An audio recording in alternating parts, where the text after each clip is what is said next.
నేపాల్లో అనిశ్చితిని చక్కదిద్దే పనిలో అధ్యక్షుడు రామచంద్రరావు పౌడెల్ ఆర్మీ నియమితమైంది. రామచంద్ర పౌడెల్ జెన్జీ ప్రతినిధుల మధ్య రెండో విడత చర్చలు జరిగాయి.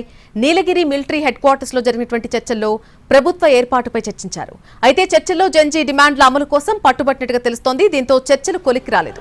మరోవైపు నేపాల్ ప్రధానిగా రేస్లో ఉన్న సుశీలా కర్కి ఈ రోజు సాయంత్రం 4 గంటలకు army chief general Ashok Raj సిగ్దెల్తో భేటీ కాబోతున్నారని తెలుస్తోంది.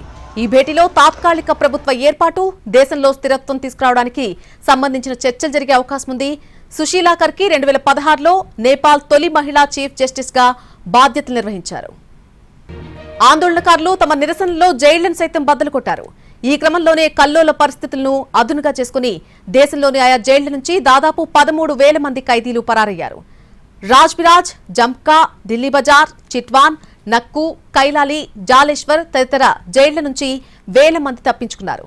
నౌబస్తా బాలసదనం నుంచి 76 మంది మైనర్లు పరారయ్యారు. నౌబస్తాలోని ఒక బాలసదనంలో భద్రతా బలగాలతో జరిగినటువంటి ఘర్షణలో 5 మైనర్లు మృతి చెందారు. భద్రతా సిబ్బంది నుంచి ఆయుధాలు లాక్కుని పరారయ్యేందుకు యత్నించారు.